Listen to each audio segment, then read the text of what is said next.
సౌందర్య తెలుగు వినీలాకాశంలో చెరగని ముద్ర వేసి తెలుగు ప్రజలందరూ ఇష్టపడే నటిగా తెలుగింటి ఆడపడుచులా అందరి మన్ననలు అందుకున్న అలనాటి గొప్ప నటి సౌందర్య. చక్కటి అందం, అభినయంతో వెండితెరని ప్రేక్షకుల్ని ఎంతగా ప్రభావితం చేయొచ్చో ఆమె మరోసారి నిరూపించారు. తెలుగు చలనచిత్ర సీమ నటీమణుల గురించి చెప్పాల్సి వస్తే ఓ సావిత్రి, సౌందర్య అని చెప్పి తీరాల్సిందే. అంతటి గొప్ప సహజ నటి సౌందర్య. 100కి పైగా సినిమాల్లో నటించిన ఆమె ఎన్నో అద్భుతమైన విజయాలు అందుకుంది. ఆమె ఉన్న సినిమా మినిమం గ్యారంటీ హిట్ గా ఉండేది. అంతటి గొప్ప నటి గురించి ప్రపంచానికి తెలియని చీకటి నిజాలున్నాయి. సినిమాల్లో బిజీ ఉన్న ఆమె రాజకీయాల్లోకి ఎందుకు వచ్చింది? ఆమెని రాజకీయాల్లోకి ఆహ్వానించిన నేతలెవ్వరు? హెలికాప్టర్ ప్రమాదం వెనుక ఎవరి హస్తమైనా ఉందా? అసలది అనుకోని ప్రమాదమేనా? సౌందర్యతో ఆ రోజు చనిపోయిన వాళ్ళెవరు? సౌందర్య చనిపోయాక ఆమె భర్త ఏమయ్యాడు? సౌందర్య హెలికాప్టర్ ప్రయాణానికి ముందు ఏం చేసింది? ఇప్పటివరకు ఎవ్వరూ చెప్పని సౌందర్య మరణ రహస్యాలు తెలుసుకునే ముందు సౌందర్య సినిమాలలో మీకు నచ్చిన సినిమా ఏదో కామెంట్ చేయండి. అది 2004 ఏప్రిల్ 14 ఉమ్మడి ఆంధ్రప్రదేశ్ రాష్ట్రం. ఎక్కడ చూసినా ఎన్నికల హడావిడి జోరుగా సాగుతున్న ప్రచారం. అధికారం కోసం అన్ని పార్టీలు సినిమా స్టార్స్ తో ప్రచారం చేయిస్తున్నాయి. టీడీపీ, బీజేపీ కలిసి ఎన్నికల బరిలోకి దిగాయి. కాంగ్రెస్, టీఆర్ఎస్ కలిసి పోటీ చేస్తున్నాయి. కరీంనగర్ ఎంపీ అభ్యర్థిగా సిహెచ్ విద్యాసాగర్ రావు పోటీ చేస్తున్నారు. ఆయనకి మద్దతుగా సినీ నటి సౌందర్య గారు ప్రచారం చేయాలని అధిష్టానం నిర్ణయించింది. సౌందర్య అసలు పేరు సౌమ్య. తెలుగు, కన్నడ, తమిళం, మలయాళం, హిందీ భాషల్లో 120కి పైగా సినిమాల్లో ఆమె నటించారు.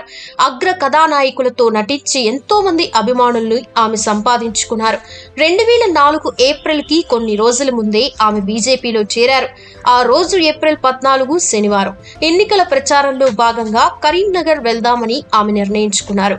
సౌందర్య, ఆమె అన్న అమర్నాథ్, వదిన నిర్మల, మేనకోడలు అమర్నాథ్ బాల్య స్నేహితుడు కదన్ రమేష్ వీరంతా సౌందర్య ఇంటి నుంచి కారులో బయలుదేరారు. సరదాగా మాట్లాడుతూ వస్తున్నారు. అలా వారంతా సరదాగా మాట్లాడుకుంటూ ఉండగానే వారంతా చేరుకోవాల్సిన గమ్యస్థానం రానే వచ్చింది. అది బెంగళూరులోని జక్కూర్ విమానాశ్రయం. డ్రైవర్ గారు దిగి డోర్లు తెరిచాడు. వీరు ప్రయాణించడానికి కాస్త దూరంలో సెస్నా 180 హెలికాప్టర్ సిద్ధంగా ఉంది. జాగ్రత్త అండి, త్వరగా వచ్చేయండి అంటూ నిర్మల భర్త అమర్నాథ్ కి చెప్పింది. అప్పటిదాకా తన దగ్గరే ఉన్న మేనకోడలిని ఎత్తుకోమని వదినకి ఇచ్చింది సౌందర్య. వెళ్ళొస్తా అని అందరికీ చెప్పి హెలికాప్టర్ వైపు నడిచింది సౌందర్య. అమర్నాథ్, కదన్ రమేష్ హెలికాప్టర్ ఎక్కారు. వెనక్కి తిరిగి అందరికీ టాటా చెప్తూ సౌందర్య గారు కూడా హెలికాప్టర్ ఎక్కారు. పైలట్ ఫిలిప్ డోర్స్ క్లోజ్ చేశాడు. అందులోని వారందరినీ సీట్ బెల్ట్ పెట్టుకోమని ఆదేశించాడు. ఆ వెంటనే పైలట్ ఇంజిన్ స్టార్ట్ చేశాడు. నెమ్మదిగా హెలికాప్టర్ ఫ్యాన్ రెట్టింపు వేగంతో తిరుగుతుంది. ఒక్కసారిగా హెలికాప్టర్ 40 నుంచి 50 అడుగుల ఎత్తుకు లేచింది. వీడ్కోలు చెప్పటానికి వచ్చిన వారు కారు దగ్గరికి వెళ్తున్నారు. హెలికాప్టర్ గాల్లో తన చుట్టూ తానే 2-3 రౌండ్లు తిరిగింది. ఇక హెలికాప్టర్ పైలట్ ఫిలిప్ ముందుకి నడిపించాడు. అంతలోనే అదుపు తప్పిన హెలికాప్టర్ క్రమంగా అతి వేగంతో కింద పడడం మొదలైంది. లోపలున్న వారంతా వాట్ హ్యాపెండ్ పైలట్ అంటూ ప్రశ్నించారు. అతడు సమాధానం చెప్పేలోపే జరగాల్సిందంతా జరిగిపోయింది. హెలికాప్టర్ రన్వే నుంచి లేచిన 3 నిమిషాల్లో పెద్ద శబ్దంతో పైకి విసిరిన బంతిలా నేలను తాకింది. ఏమైందో అక్కడున్న ఎవరికీ అంతుపట్టలేదు. విమానాశ్రయానికి ఎదురుగా ఉన్న బెంగళూరు వ్యవసాయ విశ్వవిద్యాలయం గాంధీ కృషి విజ్ఞాన కేంద్రానికి చెందిన పండ్ల తోటలో కుప్ప కూలింది. కారు ఎక్కదామనుకున్న సౌందర్య కుటుంబ సభ్యులు ఒక్కసారిగా ఉలిక్కిపడ్డారు. అక్కడున్న వారికి ఏం అర్థం కాలేదు. ఏమైంది అనే ఉత్కంఠ. విమానయాన సిబ్బంది అప్రమత్తమై పరుగులు తీశారు. హెలికాప్టర్లో నుంచి ఆర్తనాదాలు వినిపిస్తున్నాయి. డోర్లు తీసేందుకు లోపల ఉన్న వారంతా హెల్ప్ అంటూ అరుస్తున్నారు. హెలికాప్టర్ ను సమీపించిన సిబ్బంది హెలికాప్టర్ తలుపులు బద్దలు కొట్టే ప్రయత్నం చేశారు. అప్పటికే సౌందర్య గారి చీర కొంగుకి మంటలు అంటుకొని ఉండడాన్ని వారు గమనించారు. అందులో ఉన్న వారిని ఎలాగైనా కాపాడాలని సిబ్బంది అప్రమత్తమయ్యారు. కానీ అంతలోనే మరోసారి దబేల్మని హెలికాప్టర్ అగ్ని గోళంలాగా మారిపోయింది. సాయం చేద్దామని ప్రయత్నిస్తున్న సిబ్బంది చెల్లా చెదురుగా పడ్డారు. వారికి తీవ్ర గాయాలయ్యాయి. మరికొంతమంది విమానయాన సిబ్బంది మంటలు ఆర్పడానికి ప్రయత్నించారు. మంటలపై ఇసుక చల్లారు. అయినప్పటికీ మంటలు అదుపులోకి రాలేదు. అంత ఎత్తు నుంచి హెలికాప్టర్ కిందకి పడడంతో హెలికాప్టర్ ప్రొపెల్లర్లు 5 అడుగుల లోతుకి భూమిలో కూరుకుపోయాయి. ఈ ప్రమాదంలో హెలికాప్టర్లో ఉన్న 4 మృతదేహాలు విమానపు విడి భాగాలతో అతుక్కుపోయాయి. ప్రమాదం జరిగిన తర్వాత 30 నిమిషాల అనంతరం మంటలు ఆర్పారు.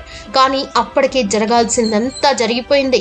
అగ్నికి 4 ప్రాణాలు ఆహుతయ్యాయి. తమ కళ్ళెదుటే ఎంతటి ఘోరం జరిగినా ఏమీ చేయలేక చాలా మంది చూస్తూ ఉండిపోయారు. ఇదంతా ప్రత్యక్షంగా చూసిన సౌందర్య వదిన గుండెలు పగిలేలా ఏడ్చింది. హ్యాండ్ బ్యాగ్, మొబైల్ ఫోన్, కాళ్ల పట్టీల ఆధారంగా సౌందర్య మృతదేహాన్ని గుర్తించారు. కాలి చెప్పు ఆధారంగా ఆమె సోదరుడు అమర్నాథ్ని గుర్తించారు. మిగిలిన ఇద్దరిని DNA పరీక్షల ఆధారంగా గుర్తించారు. శవ పరీక్ష అనంతరం ఆమె అంత్యక్రియలకు అభిమానులు పెద్ద ఎత్తున తరలి వెళ్లారు. బెంగళూరులోని రాజాజీ నగర్లో హరిశ్చంద్ర ఘాట్లో అదే రోజు రాత్రి 8 గంటలకి సౌందర్యకి ఆమె భర్త రఘు అమర్నాథ్ కి ఆయన పినతండ్రి 2 వేర్వేరు విద్యుత్ దహన వేదికలపై అంత్యక్రియలు నిర్వహించారు. బీజేపీ అప్పటి రాష్ట్ర శాఖ అధ్యక్షుడు అనంత్ కుమార్, కేంద్ర మంత్రి అరుణ్ జైట్లీ, పలువురు సినీ ప్రముఖులు అంత్యక్రియల కార్యక్రమంలో పాల్గొని సౌందర్యకి చివరిసారి వీడ్కోలు పలికారు. తన అందం, అభినయంతో ఓ వెలుగు వెలిగింది సౌందర్య. బెంగళూరులోని ఒక సంస్థలో సాఫ్ట్వేర్ ఇంజనీర్ గా పనిచేస్తున్న GS రఘును 2003 ఏప్రిల్ 27న వివాహం చేసుకుంది.